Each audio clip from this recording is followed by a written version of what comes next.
We are live now. Okay. Good evening, everyone. Yeah, thank you for joining us for today's presentation. It's a career-based sort of talk that we are going to go through. And as you know, that it's actually hospitality, tourism, that kind of hospitality area. So I hope after this presentation, you will have a better understanding in this career pathway, and you will have a better future or brighter future in this area. So today, with me today, we have Dr. Sarah Chui with us. She is the Director of Recruitment Asia, and she's based in the UK. And my other colleague is Mr. PC Ho. He's the Manager of the Asia Pacific Regional Office, based in Malaysia. And myself, I'm Winston, and I'm the Director of the Asia Pacific Regional Office. I'm based in Malaysia too. And I am also the presenter for today. So now, before we move forward, I would like to actually share with you some of my thoughts about hospitality. And I have been in this line for quite a while, and then I've gone through various hospitality field. So I'm going to share with you what my thoughts are. And then, as you know, hospitality industry is not for everybody. Okay, so hospitality industry, it's meant for those that with passion in hospitality and who like serving people, meeting people. This is what hospitality is all about. So before we embark onto the next part, then we need to actually go and look at what are the coverage. So you will find that we'll have culinary, you have hospitality, you have events, you have travel, you have tourism. So all this starts when you want to go on a holiday or when you are going for a convention or anything like that. It starts with all these areas. So one of the main area, of course, we will start this journey, and this journey will be the world of culinary, hospitality, tourism, and travel.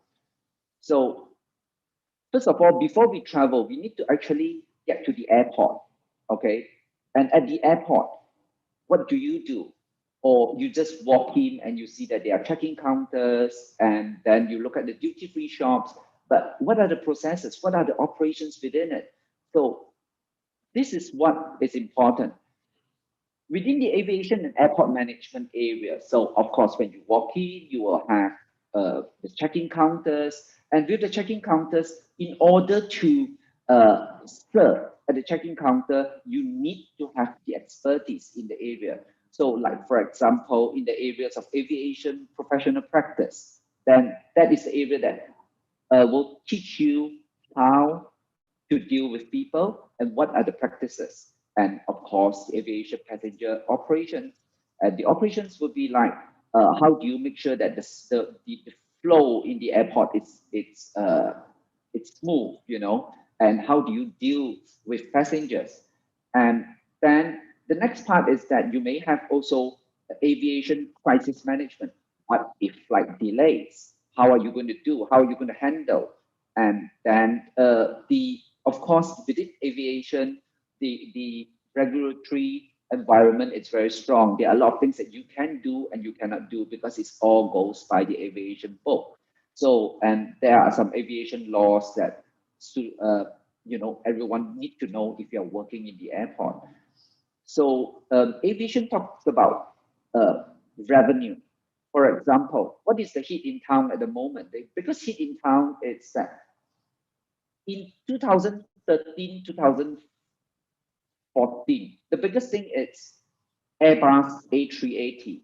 Okay, that's the biggest thing because they believe that this will bring in lots of revenue to airlines. But at the moment, the A380 is the biggest problem to airlines because most of the airlines who owns them are trying to get rid of them fast. It's all because of revenue management, because you can't fill the plane up, and then people prefer to have more frequent flights, and people don't want to travel all at the same time. So therefore, this aircraft is no longer popular among passengers.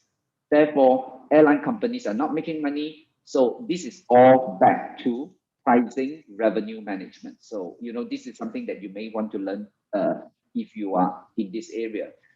So planning of an airport is extremely important. Uh, you can see that there's a picture of a duty-free shop. So they are passengers that who purposely stop over in certain countries' airport in order to say that, well, I can actually take a 2 hours break to do some shopping and then I transit. So therefore, if your airport has got uh, points for passengers or attract passengers, then that is actually a good airport. So airport planning is important. And then, of course, with that, it helps to boost tourism too. So this is all about the aviation and airport management. So when you arrive, okay, after you have taken off, you arrive in a city. So you checked in a hotel. So on picture is Bellagio in Vegas, for example. So now at the what do you need to know at the airport? Sorry, at the hotel. So in the hotel, um, if you like staying in the hotel, it doesn't mean that you can work in the hotel because working in the hotel, you're dealing with many different types of people. And then those hotel guests are very different from people are working there. So, for example, in the marketing communication for hospitality, how you speak to the customers, how you uh, what is the hospitality language for customers, to deal with customers or your guests, your hotel guests. So training and development for skills for hotel manager is again, it's all about HR. How do you lead and how do you speak and how do you communicate with people within the industry and also to your guests? So we can actually go into the room division system. So room division system, for example, at the moment, there must be about 5 to 6 big systems that are different hotels are using to control for their room reservations. And at the same time, uh, how do you manage your rooms? So the room division systems and also like including areas like housekeeping and things like that. Those are the areas that because it all gels up with each other because you can sell your room, but if your room is not ready, you can't sell your room. So you can check in somebody in the room, but the room is not ready, you can't check it. So there is this gel system between the housekeeping and the room division system. It's there, but then as a hotel guest, sometimes you don't see it. You just walk to the check-in counter and say that, oh, I want my room. But then, these are the things that sometimes if you are in the industry, you will know. Okay, the next part is that you will have cross-culture and global management in hospitality tourism. So it's a culture sort of thing. So for example, if you go into Japan, okay, you take Japan for an example. So the culture from India and Japan, it may be different. Or from a European country going into Japan, it may be different. So how do you manage that? Because in hospitality term, hospitality is one language, but uh, again, you need to actually mix it with the cross-cultural experience. So some of the people that are working in the industry must know about this area. So in the hotel, what do you get? You will get, of course, dining. Then there will be the F&B, and then you have the bar, and then you have gastronomy area, like for example, those people with strict diets and what they should be consuming, what they can consume. Now, in each hotel, a big hotel operation, they normally consist of 4 areas. So you have one area would be the the front office. So that means you'll be those people that are handling all the check-ins, the concierge, the bell captain. Those are the main front office.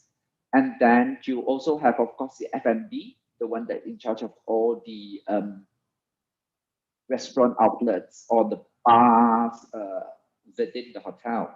So you have another one that is the housekeeping that actually handles the room division, where all your rooms are handled the maintenance side and how do you clean it up and how fast you can do it. So the fourth part of a hotel, that the department of a hotel is the back office. Now the back office handles all the marketing, the HR, the finance. So if you go into a hotel, if you want to work in a hotel, there's always these four areas, and then you need to decide which is what you like. But in most of the before you embark on such a course, normally universities would allow you to, if you are going on a placement, you will definitely be able to get into practice over the four divisions. Yeah, so that then you will be able to find uh, an area that you like most within the hotel. So now, the next area is that when you are, let's say you have already checked in into a hotel, you are on a trip to, we say, Vegas, for example. Okay, so then obviously you are attending some event. So at event management, so you will have, you may attend a conference. Okay, so within event management area, there is a big area of like you can actually go for conferences. And how do you set up conferences? What is conference? And also strategies for events.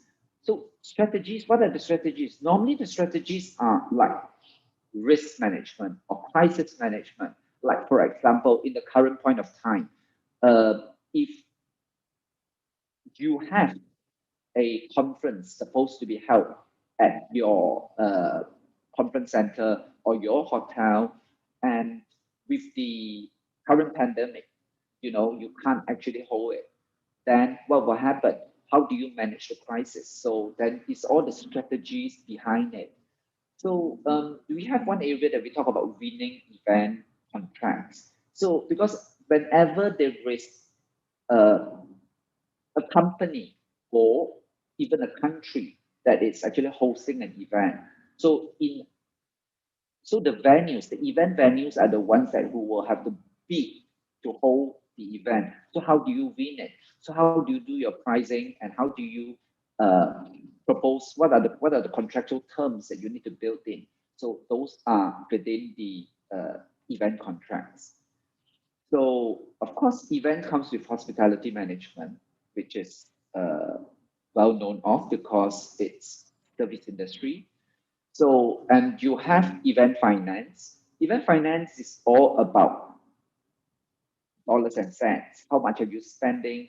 How much are you making? What is your revenue? Will it be able to cover? So those are mainly on the finance side.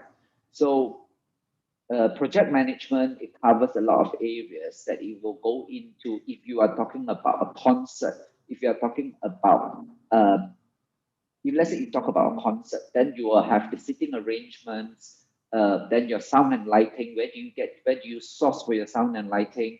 How do you manage it? How do you schedule it? When are you going to have your rehearsals? So all these are project management. So mega events, it can be like for 20,000 people in a concert, and live event projects. It's mainly concerts, fashion shows, or you can even have points like Olympics is a live event project. Okay, so I want to actually go into a bit on the event tourism. Event tourism is a big thing. Okay, in most countries, event tourism is a big thing. Olympics is an event tourism, and then you are talking about Formula One is an event tourism.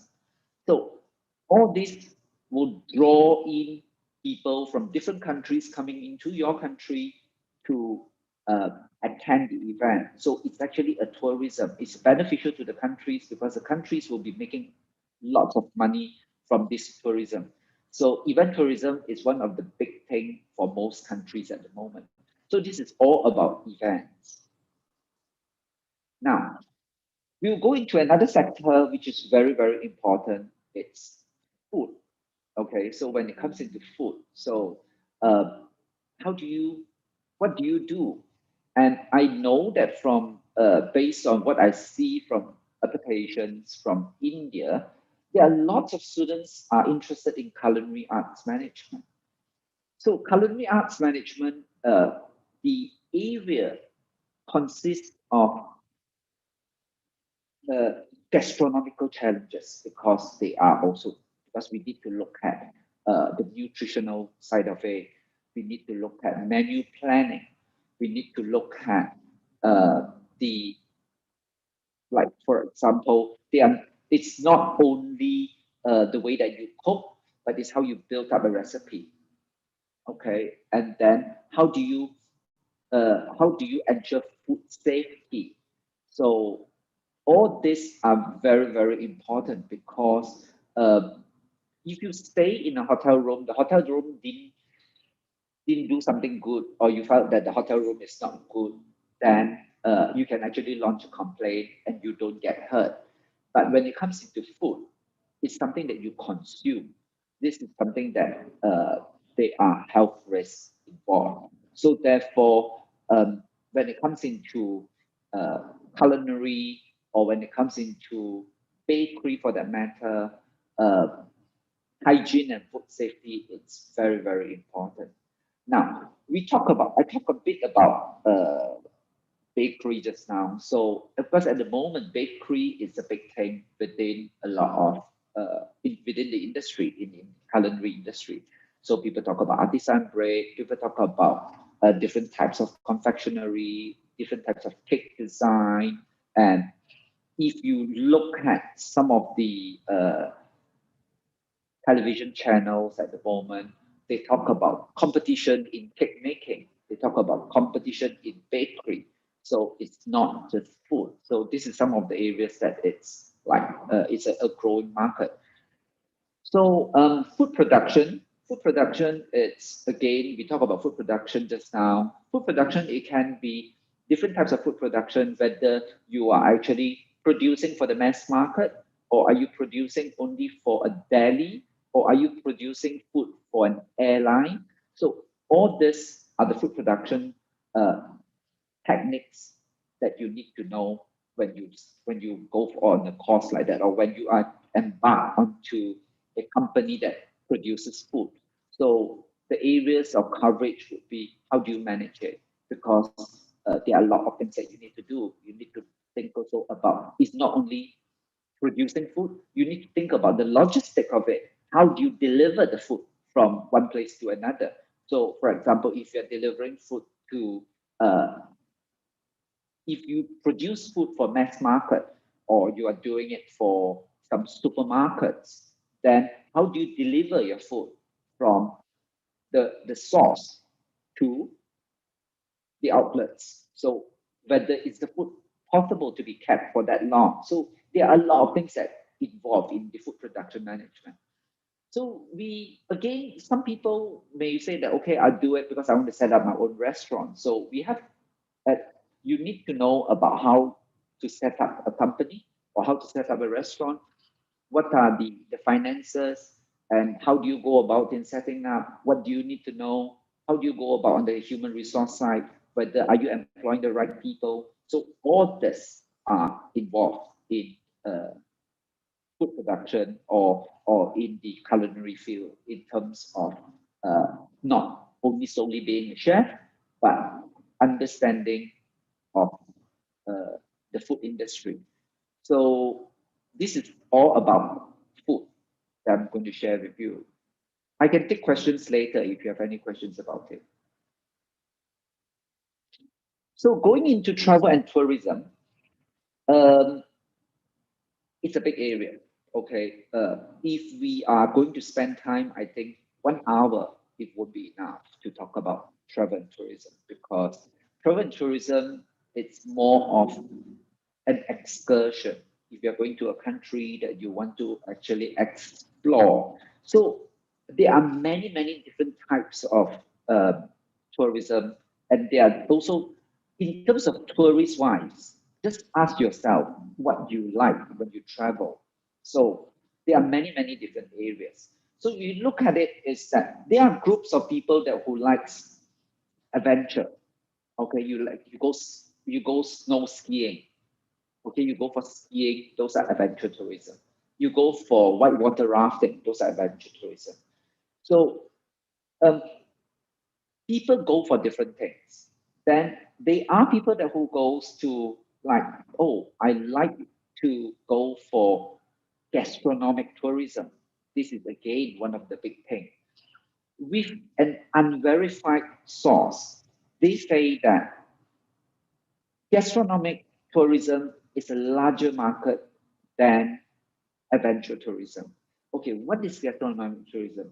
Gastronomic tourism is about people who go to different countries to look for different types of food to savor, to try out different types of food.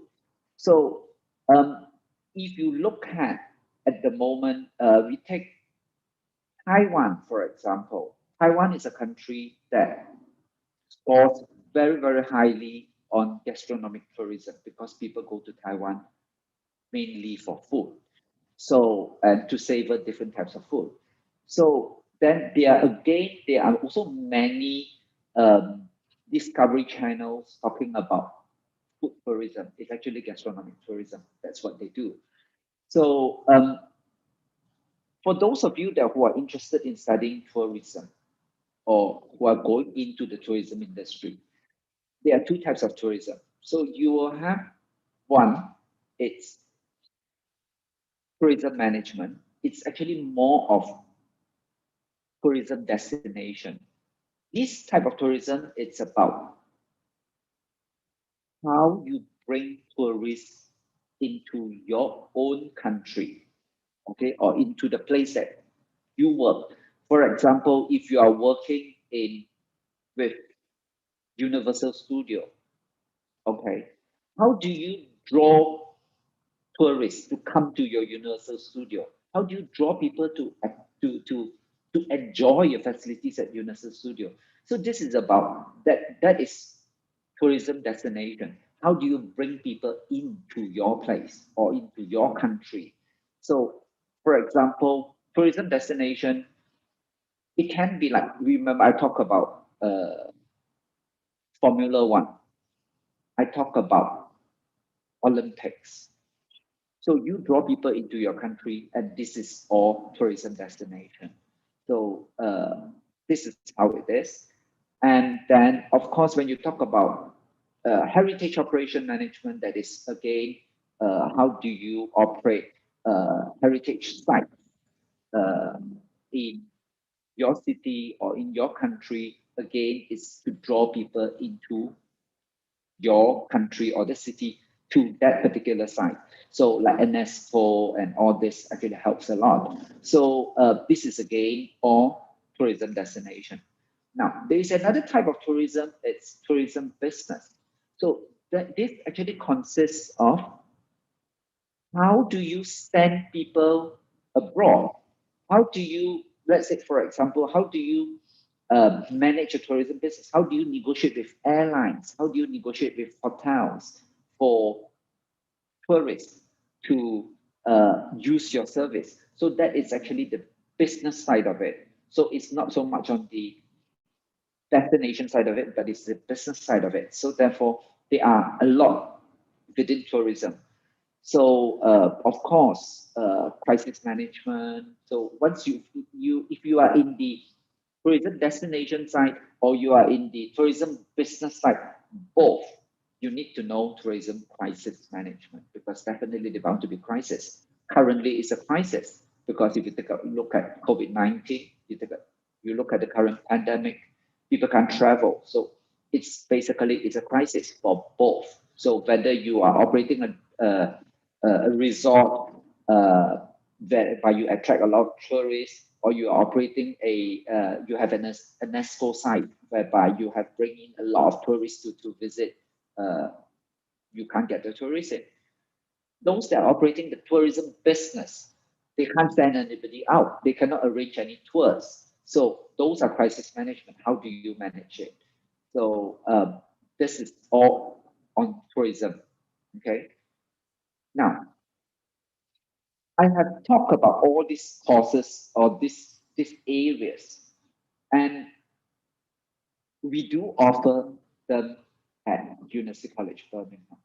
Okay. In fact, we are one of the pioneer in offering hospitality. So I will guide you through to some of the courses that we offer. and then you can have a look whether any of this suit your career pathway. Now, so we at University College Birmingham, we can trace our history back to the 1800s, okay, quite easily. We started off as a catering school, okay, and uh, we were doing quite lots of training for, it's not so much to students, but to a lot of, to the people, to generally to a lot of people in the UK, to make sure that they are able to sustain jobs, and because food is something that is, it's very very important since long time ago. So, and we were pioneer doing that, and at the same time, back until, if you can trace it back, we were a technical college for food, and then from 1968 onwards, then we became an official college. So we started off our base as that. So we are accredited by the University of Birmingham, one of the UK's most prestigious university, very high rank, and most of our degrees are from University of Birmingham. So therefore, when you finish, let's say, a degree from culinary arts, you will get it from University of Birmingham. And then the other important thing is that we work with many industrial links. So therefore, it's good in both ways. All our programs are very closely related to what the industry requires. And at the same time, it will benefit the student, because when you have completed your studies with us, for example, if you study hospitality with us, and when you finish your course, you can walk into most of the hotels to start working if they employ you, because our courses are very closely linked to with the current industry link. So therefore, you can walk in, you do not need to be retrained again, because you know how it works. And at our university, we have actually spent over 130 million pounds with new equipments, new resources, to ensure that our facilities are up to the standard and is of world class. So we work with University College Birmingham, work with University of Birmingham for many years. This year would be the 25th year that we are working together, and we have many students have already graduated at University College Birmingham. So basically, the degree that you see that you will get if you have successfully completed our program, the degree will be University of Birmingham's degree, and this is how the school will look like. University College Birmingham is quite a small university. Okay, we just have 2 schools, but within the schools, because the reason why we actually form only with 2 schools are because the subjects are quite closely knitted within the schools. So if you look at business, hospitality, and we have creative services, so business and hospitality is somehow quite linked. And then because under the business school, we have, let's say, events. So event management, but event management, again, it links with marketing. And marketing, event management is also linked with hospitality. So therefore, it's all sits within the same cluster. So it's actually quite easy for students to actually learn things, because it's actually very closely knitted. So at postgraduate level, we have aviation management. We talk about aviation just now. So we have at a master's level, we have aviation management. We have culinary arts management. So again, all these at master's level. We have a new program. It's at the moment subject to validation. It's gastronomy and food sustainability. So this is an MSc. We have global meeting and events management. We have hospitalities with tourism management. We have international hospitality management. We have international tourism management. We have marketing management for events, hospitality, and tourism.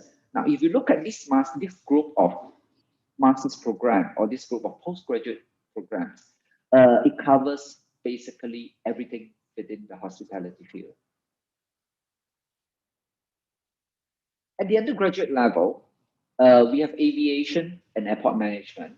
Again, it's just one level below the postgraduate courses, but again, we have the whole full suite of them to cover the areas. Like I'm not going to go through the whole list, but then you can actually look at it, and you can always go to our website to have a look at the course structures and then also the modules within them. So we cover everything within the hospitality field that I have just talked about. So the courses, most of the courses are actually linked and accredited by or endorsed by some of our partners or some professional bodies. So of course, degrees are most of the degrees are from University of Birmingham, and then the coming Commonwealth Games, Team Scotland, we are part of it. So they are our partner. We are in partnership with Team Scotland. Our hospitality degrees, the events degrees, the culinary art degrees are all accredited by the Institute of Hospitality. Now, this is very important because if you want to get a job in the future, if you are a graduate member of the Institute of Hospitality, you will be looked at differently. Okay. And our tourism programs are accredited by the Institute of Travel and Tourism. How different are we at University College Birmingham?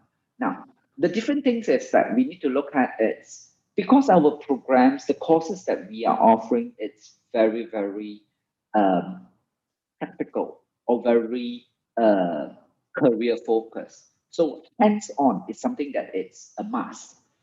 So most of our programs, most of our courses that we are offering, the way that it's being structured is project-based assignment.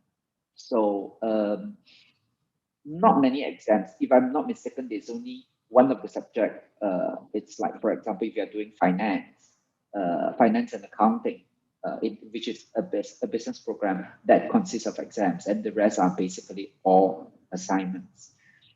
And for your final project, we normally give students an option whether you want to go for a dissertation meaning that you may want to actually write 12,000 words or 15,000 words dissertation, or you may do a industry related research project. So it can be a business plan within, if you are say you are doing a hotel management course, then you may do a business plan based on the hospitality subject area that is of interest to you. So this is how we structure our course. So it's not 100% mass of exam and full dissertation. So entry requirements now. For basically for undergraduate courses, the most of the course will require 96 UCAS tariff points, but certain courses requires more. So again, this you may need to actually look up or you check with SIUK. They will be able to guide you whether what are the requirements for other course, some the courses. Because if you are going for hospitality or tourism, basically there are about 96 UCAS tariff points that is required. But if you're going for something that it's like physio and all this, it's going to be much, much higher. So overall average requirement at 65% in your 12 standard from both state and central exam boards in India. So therefore, if you are coming in with Indian qualification, academic qualification, we may need to look at that. Okay, that's the requirement. So students holding UK HND or Indian diplomas, we may be able to look at advanced standing entry, whether you go on to year 2 entry or year 3 entry, but that is subject to what to our course mapping exercise that we may need to do.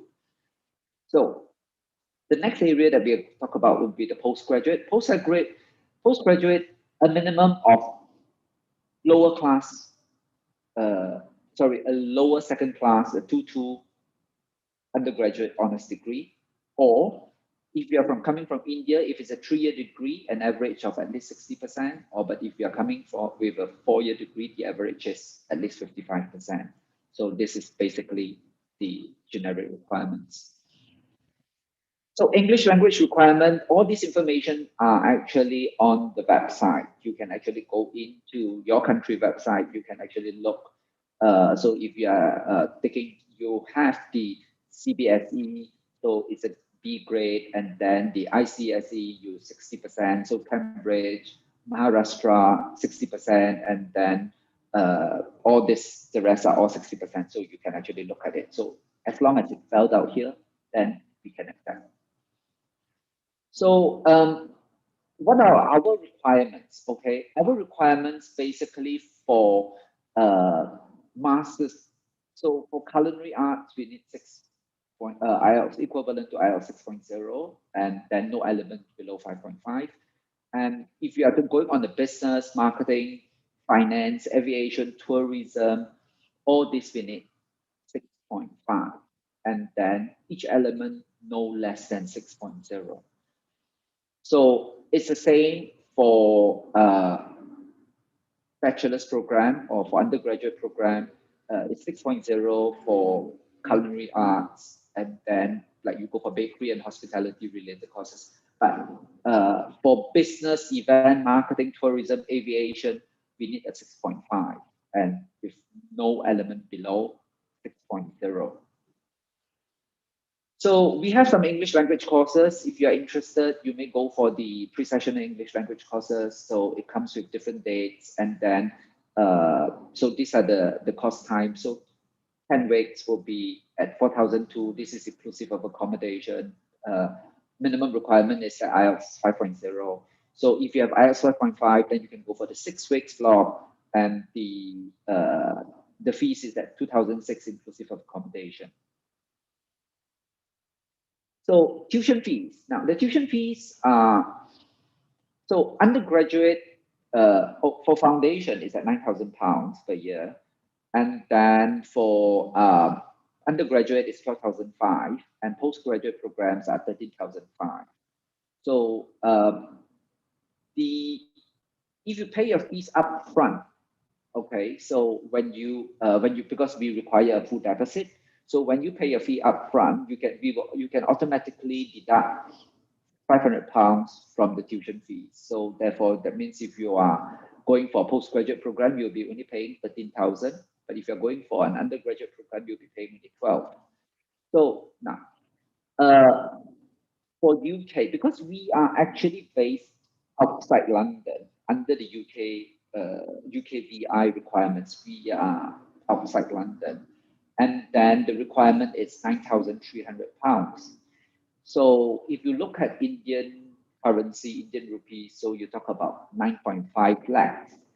And undergraduate program, it's 12,000, which is about 12.2 lakhs. And then postgraduate, it's 13,000, which is 13.2 lakhs. So now, if you are coming to us to study a postgraduate program, so evidence of funds, you will need to show that you have £21,300, so which is equivalent to approximately 23 lakhs.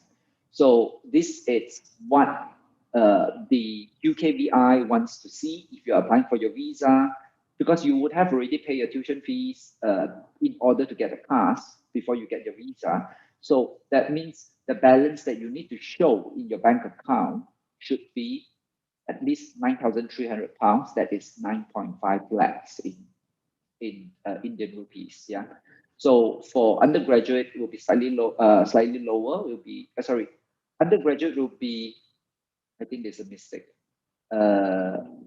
It's supposed to be the other way around. So anyway, the undergraduate would be 22,000, and then undergraduate will be 21,000. Sorry, the postgraduate is 22,000. So it's actually the other way around. I'm sorry for that. So so basically, to be on the safe side, 23 lakhs would be sufficient for your studies in the UK. So in terms of the university, we have only about close to 8,000 students. And then out of which we have about 1,400 students coming in from 65 different countries. So we have got a big group of European students, Middle Eastern students, Indian students, African students, and a lot of students from the Far East. Far East may consist of the Asia Pacific region, from China, from Malaysia. These are the areas that students are coming in from. So I will just show you some of the facilities, and then the facilities that we have would be like these are all the state-of-art facilities. Where for those of you who are studying culinary arts, you must know this too. So Gordon Ramsay have actually says that at one point he says that our kitchen is like the Ferrari of catering school, so catering college. So that means the facilities really up to standard. So these are just some of the images. I'm going to go through this very fast. For those that are studying aviation, we have mock cabins for those students that are in the aviation so that they understand the industry better.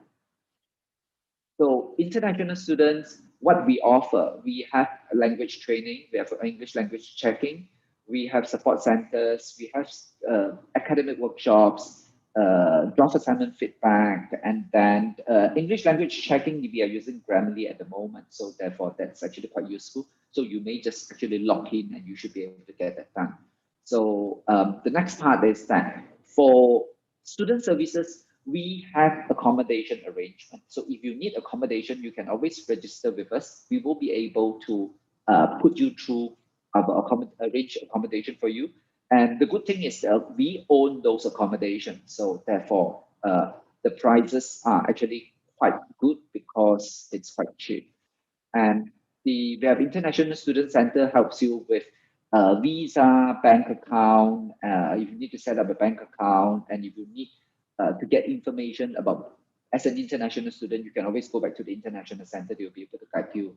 So we have student counselor, we have student union, and we also have International Student Society. So within the Guild of Students, there are many international clubs and for sport clubs and things like that. So if you want to join any of these societies, feel free to do so. Another part that is actually very, very interesting for Indian students is that we have a department, it's called the Career Service, it's hired at UCB. So this department actually helps students to get part-time jobs and also help students with placements. So in any case, if you need some part-time job or you want to do placement or you want to be employed after you have graduated because you can actually stay back to work for 2 years. So, and then of course, this subject to a lot of terms and conditions set by the border agency. So you can always go to hire at UCB. They will be able to guide you. So nursing service. So in case if you're not well or you need some medical attention, you may go to the nursing service, which is within the university. So at the campus, so I'll just show you some of the pictures of the campus. So we are city campus, so it's all very, very closely nearby. All our campuses are very close. So this is the McIntyre House. So inside is a very, very modern campus where this is how it looks like. And so the other one is Moss House. Moss House is newly built, opened last year, and then in this building it consists of a very nice big sport hub. So it has sports hub. You have cafeteria, and so it's mainly for students that are studying sports. They will be using this using Moss House. So for those that are doing culinary arts, we have and hospitality students. So we have training restaurants which are all open to public, and we have the bakery too. So the bakery, it's mainly students from the studying bakery. They will sort of sell their breads and confectionery here. So accommodation. So we have all ensuite accommodation, and then I will just show you the rooms. So the rooms are ensuite rooms, and 6 students will share a kitchen, and the rooms is all fully furnished. So, and then in the kitchen, it's all fitted kitchen. So you have refrigerator and every microwave, all your cookeries are all there. So this is within the gated communication, whereby I mean the community, whereby the accommodations are. So there are sports, a gym, and then there are sports courts, and then laundry facilities are available. And this is how it looks like. The rental is about £135 per week. So like I said earlier, it's all very close by. So therefore you can actually see that they are all very close. So this is the map that you see. Birmingham New Street Station is the main train station where if you want to go down to London or you want to go to any part of of England or the UK, from this station you should be able to do it. So you see all the UCB signs, the one that in the yellow star, those are our campus. So they are just all like one street next to the other, and they're all very modern. Then the accommodation, the mounting accommodation is at the bottom. So Birmingham City, so we are actually right in the middle of England. So it's actually about 90 minutes away from London, and then again 90 minutes from Manchester by train. So if you are flying in, the best airport to use would be the Birmingham International Airport. So this is how Birmingham looks like. Graduation, every year, the graduation will be held in the Symphony Hall in Birmingham, and this will happen in September every year. So once if you are, so when you have completed your studies, then you will be able to graduate here. Okay, I have finished with the, sorry, I have to actually pull it through because it's slightly longer than what I expected. So any questions you may want to ask, don't forget, you see the email address here, that's asia.pacific@ucb.ac.uk. This is the email address that you can reach us. If you want to ask us about anything got to do with the course structure or what you will be studying and how is the course like, you can always email us. Write down this email address, and then I'm very sure we will be able to get back to you in terms of what you want to know about our courses, or how long it takes, or whether the course consists of placement, where the course placement will be, and things like that. We can answer. If you want to ask about application, then you can always go back to SIUK, our agent. So SIUK will help you and will guide you through the application processes. Okay, thank you. And thank you for joining us. And I'm open to take questions now. Thank you so much for the wonderful presentation. So let's move toward the Q&A session. So the first question from a student, he wants to ask, do you have a tourism course with placement? I need to know whether the tourism course is at bachelor's level or master's level.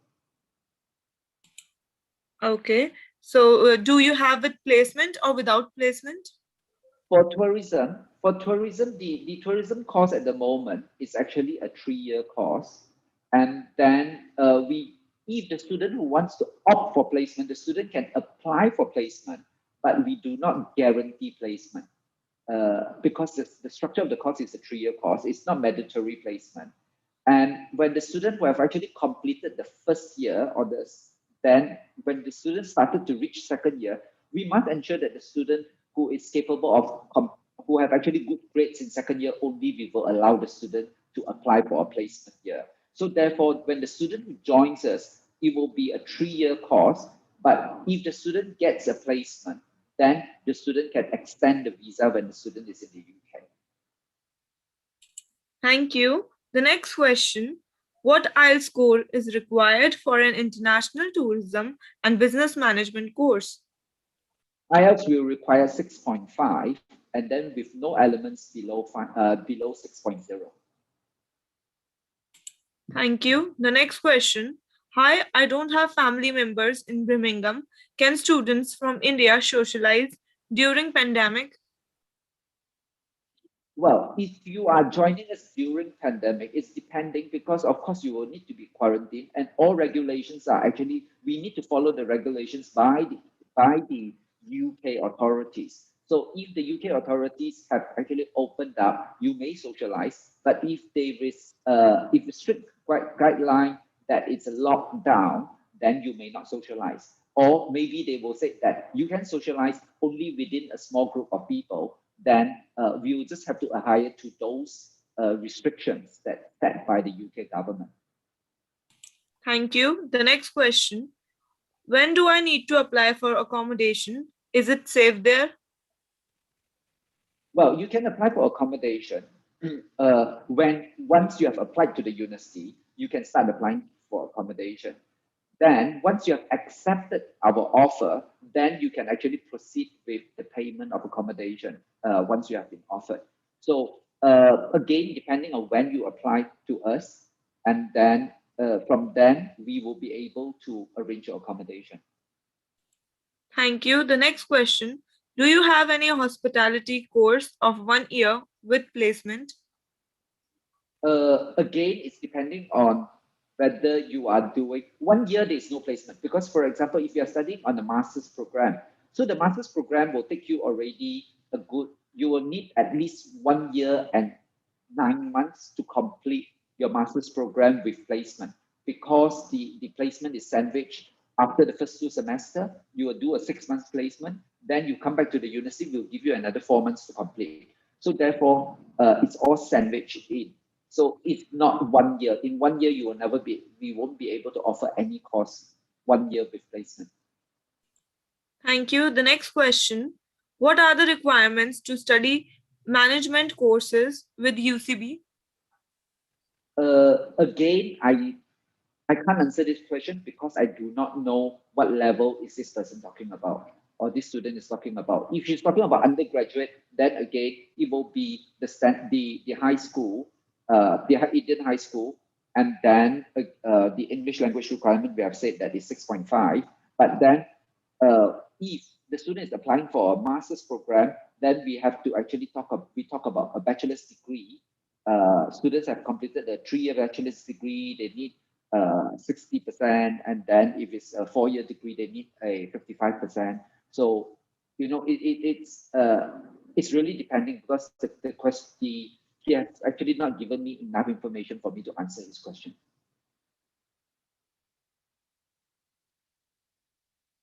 Thank you. The next question. Okay, over here. Okay. One student want to ask, hi, I have done hotel management from India and have 1 year of work experience in hotel industry. Can I apply for master's course? Well, if he has actually completed a bachelor's degree, okay, in hotel management, and then if his results it's of what we require meets our requirement, then rightfully he's eligible to apply for a master's course, a master's in hospitality at our university. Thank you. The next question. Which course is better for me? Arts management or international hospitality management?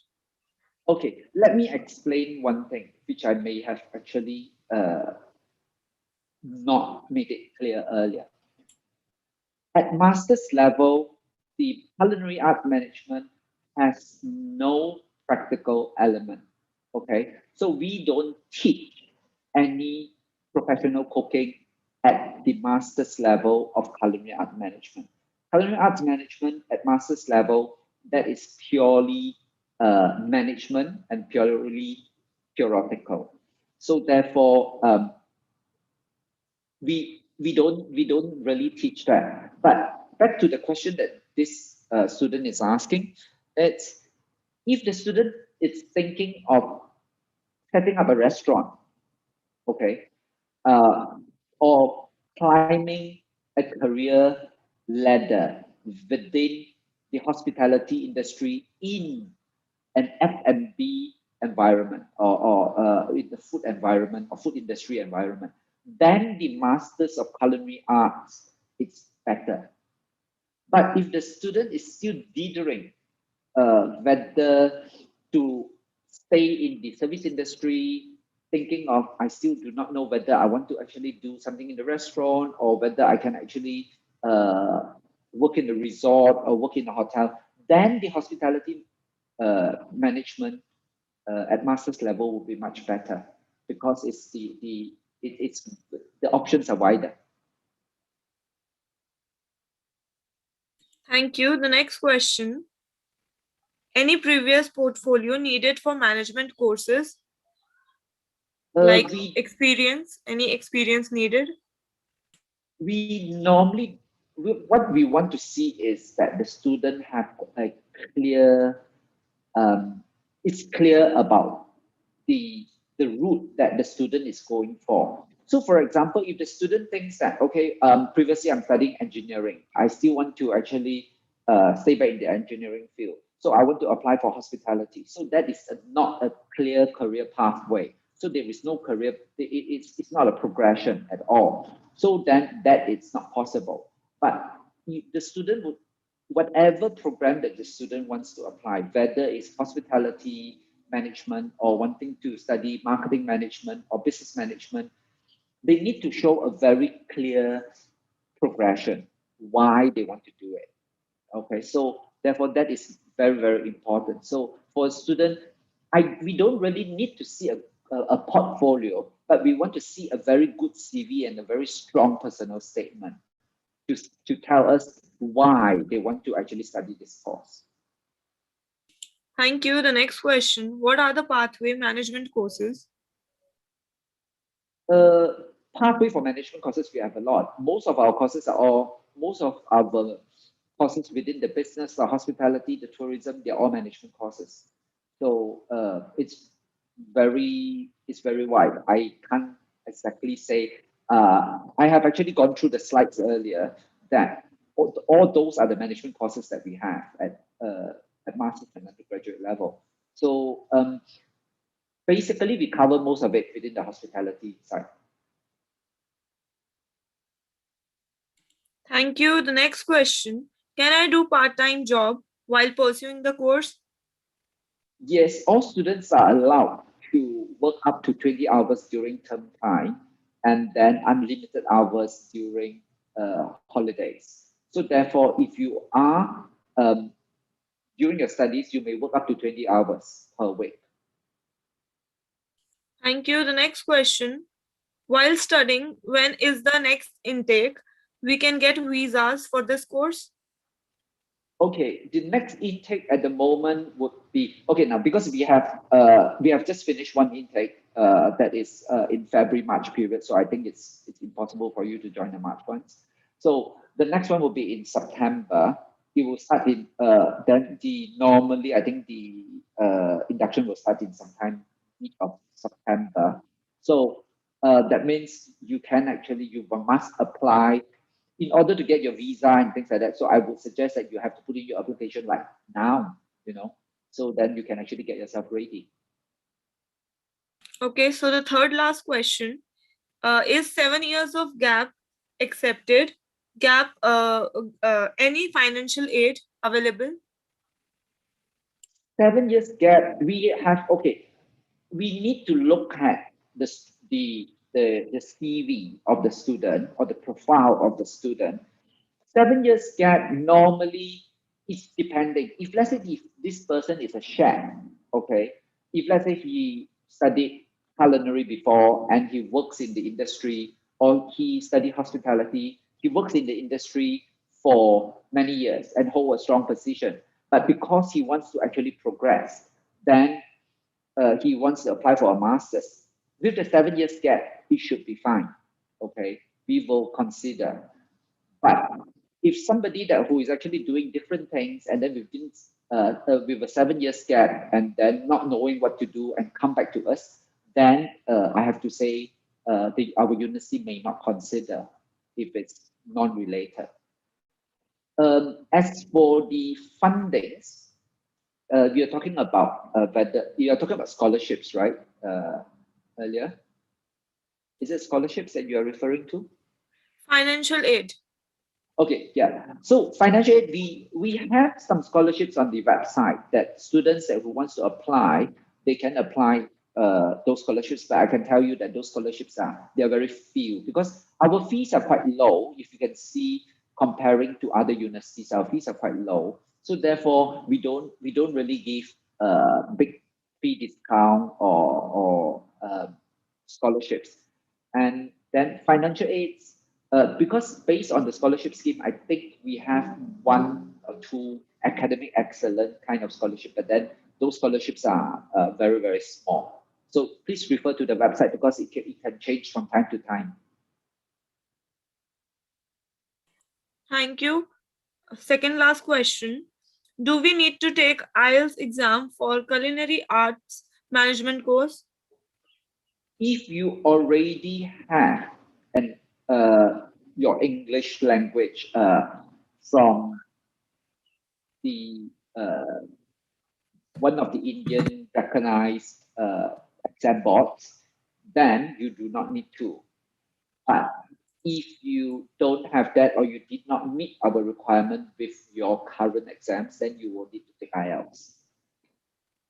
And it has to be Thank, the academic, it has to be the UKVI academic IELTS.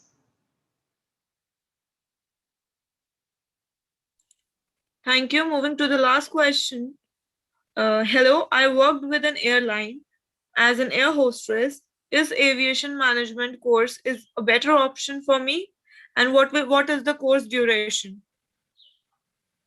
Again, it's very difficult for me to answer this question because I do not know whether this. I think it must be a she because she's an air hostess. Um, I do not know whether what is her past um, qualification. Okay, so if she just joined a with a diploma, some form of diploma, or after high school, uh, she took up the job as an air hostess, then uh, she may want to go for the aviation and airport management. But I have to stress that the airport and aviation management, it's not about training somebody to become a better air hostess or a cabin crew, put it this way. So it's about managing uh, an airline, managing airport. So it's again depending on whether what the student really like. So uh, she wants to be a ground. If she wants to actually move from being an air hostess to be a ground staff, a ground handler, then maybe the course is right for her. So, but if she's already got a degree, then she may, but if she has worked in the industry for a while, then we may again need to see whether her CV actually proves that. And then we may consider her for a master's if, let's say, she has got a bachelor's degree.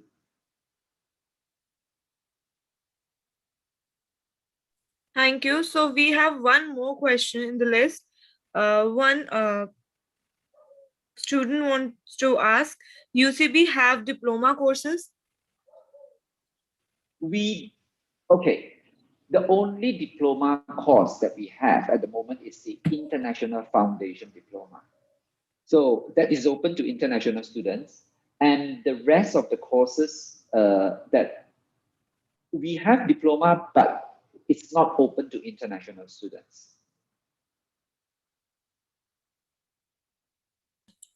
Thank you so much. I think all the questions are done. And if you want to say something to the students in the end, please move forward. Okay, I think I have to say that, like, I would like to stress again that we talk about hospitality all the while, and hospitality, it's the type of, it's an industry where either you like it or you don't. Okay, for those that who wants to go into this industry, and it's real hard work. So I think my honest opinion is that if you really want to get into this industry, you need to work very, very hard to get into it. and then you must really like it. If not, you'll be just wasting your time, because hospitality industry, it's a multi-billion industry in the world. So therefore, every country depends on them. So therefore, it's a very, very good career if you really like it. If you like it, it's something that is an area that you can actually progress. Okay, all the best, and I hope you have enjoyed the session, and do contact us if you need anything. So we are always here to answer. Okay, all the best. Thank you so much, Winston, PC Ho, and Sarah for joining us today. It Thank was you for very the helpful. arrangement. Thank you so much. So we are ending the live streaming now. Thank you so much for joining and your time. Okay, thank you. Bye-bye. Thank you. Bye-bye. Bye-bye.